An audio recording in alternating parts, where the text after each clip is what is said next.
tajiri Ankoti. Tajiri Ankoti. Tajiri nimekutana naye na nimemkuta katika mazingira bwana. Odi kwanza. Odi sana. Ankoti. Wewe ndo unaishi humo ni nywele hizi ama kuna jambo jingine Ankoti? Hatu sidanganyane si vijana. Karibu kwanza. Unajua umenivamia hapo. Asante kwa kuzuri sana bwana. Hongera. Asante, karibuni. Tena kusafi kweli kweli. Karibuni. Usikaribishe kwanza hapa tutembeze na kidogo basi tuangalie. Maana naona kuna mafurniture maneno.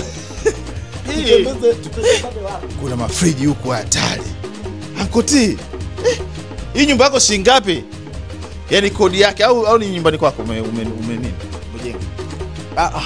Maana kwa huku tena ndugu yangu useme umepanga uongo. No comment Juma hapo. Huku umejenga umepanga? Wewe tu jua. Mashabiki zako wanataka kujua hii ndio lifestyle yako bwana Anko. Nimepanga. Umepanga shilingi ngapi kwa mwezi? Sio hela nyingi. Kama sio hela nyingi. Roughly, yani roughly. $1,700. $1,700 hapo tunazungumza milioni 3 au? Na. Nifa sababu ya kugombana kwenu ni nini? Maana Nifa tumeona na yeye povu limemtoka mpaka kufanya mahubiri, maombi, mama na kulia na chocolate pembeni. Sababu ya kumliza Nifa ni nini? Ankoti, kila mtu namliza. Bitch die for fame. Unajua watu wanasemaga hivyo. Ndio mtu wa namna hiyo. Yaani kwanza kama umeisikiliza vizuri video yangu na ipo hata YouTube. Mimi Nifa sijamtukana. Ila nilichomuelezea yani asiwe mtandao usimyumbishe, asiwe anayumbishwa na mtandao. Ujue Nifa alipofikia ni anaiamini sana, yani sijawahi kupata picha kama anaweza siku akaamka asubuhi akakuta Instagram haipo kama ataendelea na maisha yake. Yani anaweza akafa. Kwa sababu yeye anahisi kabisa mimi yani Instagram ndio kila kitu. Watu comment za watu zinamtengeneza hivyo.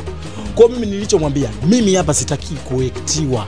Yani nataka wewe Juma umeamua kuwa adui yangu, naomba uwe adui yangu yani na why to share. Nikikuona najua Juma wewe mimi ni adui yangu. Usinije leo umeniigizia hivi, kesho umenifanyia vile, leo umekuja kama Van Damme, kesho malichui, hicho kitu ndio mistaki. Kwa hicho ndio kitu nilichomwambia. Na nilichomwambia pia nilichomsisitizia, hakuna sehemu wewe utaingia hapa utaambiwa umeiba, pale umesingiziwa. Juma umeingia kwangu umeiba, nimekusingizia. Umetoka umeenda kwa Gradi umeiba, umesingiziwa. Miss utakuwa una chembe za tabia ya wizi. Maybe hata unawezekana shetani wako anaiba na wewe ujui. Kwa hiyo nenda katandike msala. Sali muombe Mwenyezi Mungu akuoneshe hii tabia ninayoambiwa ninayo ni kweli ninayo. Ankoti, Nifa unamweka katika fungu gani? Fungu la wanawake wale ambao unawasifia wanawake na ngai ama fungu la yani unamweka katika fungu gani? Kwenye fungu la wanawake ninawasifia hawezi kukaa. Juma, mimi nadili na wanawake wewe. Wewe unajua wanawake mimi nadili nao. Si alikuwa anapigana kelele kwa nitakuja kufanya nywele zangu, hakuwa na uwezo kuafford nywele yangu. Mimi ujue sifanyi kwa sababu nifanye kwa kila mtu. Mimi nafanya kwa fact. Mimi nadili na wanawake. Nikwambia na waita maasmilati wanawake maji ya kwanza walipigiwa akasikia waliambiwa wewe. Ni wanawake aswa, wana roho nzuri, wasapotiji. Mimi ninachomuomba au ninachomshauri kitu aache. Pretend. Hii issue inaisha. Na hii Instagram huku anapokupa anaumizia watu kwa afa anajifanya anatafuta sympathy kwa watu. Maana yule haribu anakunya afu kuyazoa anashindwa. Akinini anakuja kutafuta huruma kwa watu wasiojua. Wewe comment ni wapo watu wanalipo hadi wa comment tu. Kwa mimi sijali na comment, sijali na like, sijali na nini. Ila ninachoongea kuwa ni fact, yeye ni mfanya biashara na kama kwenye historia yake ya biashara ameumiza watu 10, basi kwa Mwenyezi Mungu sasa hivi Mungu haulali auendi kwa kina deni. Maana ana Sri Lanka wanalipwa na mabomu, anasijua Mogadishu wanatibuana, ana watu gani? Na wewe ili tukio maneno hapa na Insta ndio hii hapa tutavipata hapa. Mimi bwana ama sisi kwa niaba ya wenzangu wanatashtiti Baraza la Waswahili tumeamua kuja kuwapatanisha kwa sababu nyinyi ni vijana. Uko tayari kukutana na Nifa? Hata sasa hivi. Kukutana na Nifa, kupatana naye, kuzungumza naye. Sijagombana naye, nimemwambia ukweli. Mimi sijagombana naye. Naomba nimpigie Nifa. Mpigie. Okay. Jamani tunaenda kumpigia Nifa sasa hivi. Ankoti moyo wake ni mweupe, amesema yuko radhi. Yuko radhi. Nifa apigiwe simu. Yes, Nifa hapa. Jamani Nifa. Umepiga inatumika kwa sasa. Piga baadaye. Sorry. Hello. Hello. Mambo? Poa vipi? Poa, Nifa mzima? Nzima sijui wewe. Mimi niko poa. Wewe mbona kama sio Nifa? Ni mimi kweli, kwa nini? Mbona sauti leo imechange? Unaumwa mdogo wangu? Naumwa kidole lakini sio sana, kawaida tu. Kidole tu. Uko wapi? Niambie. Niko nyumbani. Hujatoka leo? Sijatoka. Sasa Nifa. Wewe Muislamu, tena Muislamu safi na dini unaijua ndugu yangu. Najua hilo, umelelewa katika misingi ya dini na dini zote haziruhusu watu kugombana ndugu yangu, si ndio? Sasa mimi leo nataka nikupatanishe na Uncle T. Muelewane. Water is water. Water is water. No. Kwa nini? Water is water, water is water, no. Ngoja nimpigie tena. Amekata. Umesikia water is water? Sasa nikwambie. Tatizo kweli nilikuwa nawe. Mimi sina shida na. Mdogo wangu. Mdogo wangu. Naomba uniache. Kwa nini? Bwana ongea naye, sio vizuri. Niongee naye wapi? Unajua nyinyi. Wapi unataka? Unataka niongee naye wapi? Huyu hapa Uncle T. Uncle T msanii. Anasema hujagombana na Uncle T huyu hapa. Uncle T ongea naye. Nyote Waislamu, kwani mnakuwa hivyo? Hebu simameni katika misingi. Kila Juma jamani. Hivi Juma, Juma. Leo nataka niulize, nimekwambia mimi sina shida naye. Niuliza about shida, sijaniambia bali ya kuongea. Naongea naye nini? Sura si Muislamu sio, hebu msalimie kidogo basi. Ni ananisikia hapo kwa kuna nini? Haya, Nifa Uncle T anakusalimia, asalamu alaykum. Bwana asifiwe. Waalaikum salaam.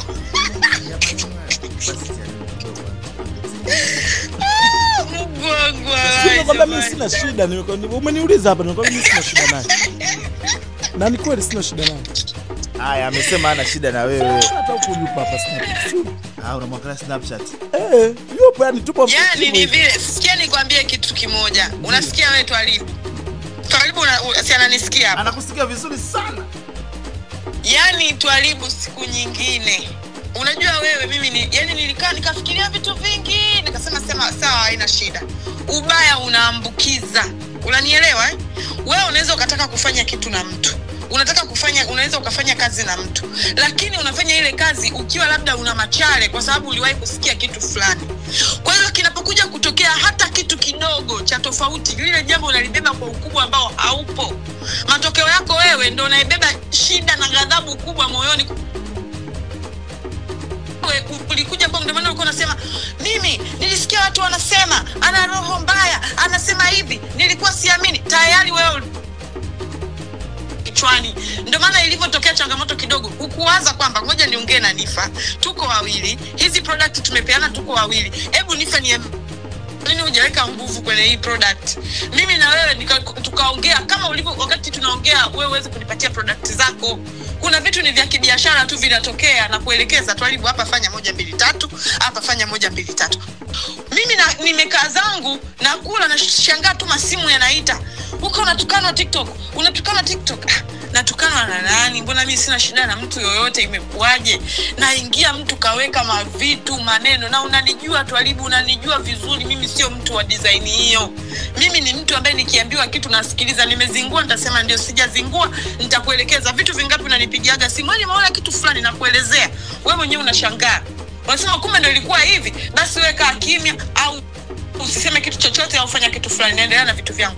Ilikuwaje wewe umeona kuna changamoto, unaenda moja kwa moja TikTok, unaanza kunidhalilisha, sijui umefanya hiki, sijui umefanya kile, kuaminisha watu mimi ni mtu mbaya. Mimi nina ubaya gani kwako?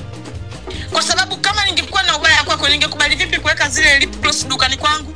Na nilikuwa najua kabisa wewe utakuja pale dukani kufanya promotion. Kwa nini mimi nikufanyie roho mbaya? Eti unasema uliona nitafanikiwa, utanizidi. Twalibu. Mimi sina unafiki. Haya maneno ningeweza kutengeneza video kama wewe ulivyoingia live TikTok. Kwa sababu kitu kingine Juma, mimi nimekuja dukani kwako, si ndio? Mimi na brand yangu. Nimekuja dukani kwako kununua nguo. Nimetoa pesa yangu kwenye pochi yangu, sijachukua bure. Sisi tunaelewana? Kwa nini unilazimisha mimi nikutagi wewe? Kwa nini unilazimisha? Kwa nini unilazimisha? Mimi wateja wangu wangapi wananunua vitu dukani? Wateja wengi maarufu Juma, mimi nawauzia vipodozi mpaka kama waziri mpaka kina nani. Lakini hata kuposti Siposti kuandika kutagi. Jamani asante sana mheshimiwa Catherine, umenunua product za. Sitagi kwa sababu najua watu hivyo wanahitaji privacy. Mpaka mtu ajisikie na nafsi yake aamue kwamba ngoja ni posti nimtagi huyu mtu. Haya, msikilize Twalibu huyu hapa. Mimi ninataka kumwambia na kitu kimoja tu. Unavyokuwa unaishi kwenye maisha haya, sasa maisha ya sisi watoto wa mjini tuliokuja hapa, tumepokelewa na watu, na hao watu sidhani kwenye watu 90 wao waliomfanyia ubaya, wapo watu 70 waliomfanyia mazuri. Na binadamu hawezi kuwa, yani kuna point ikifika wewe Juma unaweza kuwa unaambiwa kila siku unatangaza vibaya, unatangaza vibaya, unatangaza vibaya, unatangaza vibaya. Itakuwa Juma hujui kutangaza. Ndio. Kwa hiyo yeye kwenye haya maneno anayoambiwa akakae vizuri, narudia tena, hajue wapi anakosea ili ajifunze kutokea hapo. Lakini mimi sio mwendawazimu. Mimi sio mwendawazimu kabisa. Alafu mimi sasa huyu kama nilikopo anaweza kuchambana na watu nikaingia nikawachamba watu kwenye simu yangu mwenyewe. Yeye hata ajui kama mimi kula napigania vita vyake. Sasa usiamini au unaosema wewe ulikuwa unakaa nao unachapana nao sababu yangu. Ndio hao jana naambiwa nyie, mpaka mtu ananiambia mimi nilishangaa sana unaposti hizo lip gloss za Nkoti kwa wakati sisi tulikuwa tumekaa naye hajawahi kukusema wewe vizuri. Ananiambia mimi nalipokeaje hilo. Sasa hapo kipindi mtu anakuambia hivyo, yani mimi wewe ninavyokusema Juma na Mesha nimekupa room wewe kuniongelea. Hauwezi kuja mimi kumuongelea mtu wangu tu from nowhere. Inamaanisha nimekugea room. Bora mimi sijaje kuja kufuatwa nikaambiwa. Mimi Vyanifa navikutaga mtandaoni. Nimeambiwa jana. Nitavikuta mtandaoni na nikivikuta mtandaoni. Juzi hapo alipata studio kaeka barua gani sio katuba barua mahakamani. Nilimpigia yeye. Mimi nina access ya wambea wote. Sikumuuliza umbea, nilimpigia kupokea, nikampigia tena nielezee ilivyokuaje, na mimi nikaja kumwambia yeye mwenyewe pia tunavyoishi tumuombe Mwenyezi Mungu pia atugaie wateja wenye heri, sio kila mteja anakuja na heri na mwisho mwema pia. Na mwisho mwema mtu anaweza kuja akakuungisha kitu cha milioni 10 akaja akakuja kukutengenezea ile milioni 10 alokulipa ukamlipe milioni 400. Kwa hiyo hayo yote ni kwenye mambo ya riski. Mimi yeye hakuwa mbaya, mimi nilimuelezea fact kitendo cha yeye kutoka kwaenda akaanza wewe Juma sasa umeniambia mimi mchawi. Wewe umeniloga. Nimeweza kumaliza hapo kuloga. Natoka hapo na kutolea tunguli kweli ni mchawi sio mchawi. Manake siku ile alichukua akaana post hadi page za watu kustuka nioni hapa Libam. Kwa kukua mimi nikomoe. Hapana. Hicho kitu sasa yeye umeona. Sasa hapa ndio nakopo mimi nilichokuwa nimemwambia kuwa usiigize kuwa hivi uwe hivi. Yes anasema hakujua. Alitakiwa naye ajue vile hata yake. Mimi kwa sababu hata yeye kipindi anakuja anachamba. Mimi nikopo naweza kumuuliza kuna sehemu ulitaja. Hakutajwa. Mimi sikiliza live yangu. Sikuwa nimetaja, nilikuwa naongelea kiumbe ambacho hakijulikani. Kwa hiyo alivyokuja ndio alikuja kujisema ndio yeye. Kwa hiyo yeye sasa anacho cha kujibu. Sikumtaja. Yeye unaona alivyoingia alitaja. Mimi sikumtaja. Yaani hata aende akaisikilize ile live arudie mara 10. Hatapata jina wapi. Na chini watu wa live yangu grupu na wakataza msimention jina nitakublock. Huyu mimi nilivyoanza naye ndio ninapomalizana naye. Kwa hiyo adui yake naye pia cheza unavyocheza naye kwa mpango wako. Labda mna yenu mimi ambao siyajui. Naweza hapo sasa hivi nikaingia wewe uko hapa, wewe uko hapa, tuanze tu nini, labda mna story nyingine. Mimi nina la kwangu niliyokuwa limenitrigger na nimemwambia sikumtukana mule. Umesikiliza? Sikumwambia wewe mshenzi. Niliongelea fact ya maisha kwa sababu si binadamu tuna leo, alafu tuna kesho. Yaani mimi ninachokuambia. Mimi subiri nimwambie sasa wapi mimi nilikeleka. Nifa toka nimemgaia ile gloss, ile lip gloss. Unajua kwaga anaposti kitu kinavyokuwa. Hakuna sehemu hata moja aliyofanya advertise kivideo. Kabisa hakuna hata tu kusema yani ile ipo. Aliposti video baada ya mimi kumtumia. Ndio hapa na sasa kunitafuta. Mimi nilimtafuta na nilimpigia Mungu zaidi. Hebu ngoja nisitume hizi video. Labda wewe sijui wakati na post labda nani yako ilikuwa na shida ngoja. Mimi sijui. Wewe ulisema niposti. Ngoja nisitume hizo video. Kwa nini kwenye comment wakaja wakakomenta kuzipost kweli? Ndio. Mimi kuna mdada kabisa nilikwambia alinitafuta. Aliambia ulimpostigi Nifa, nataka nikachukue lip balm kwa Nifa, nikamwambia zipo. Mbona sioni akiposti? Halo? Halo. Wewe, hebu vikansi. Halo, Juma. Halo? Network. Nakwambiaje, ngoja nikutumie hizo video anazosema mimi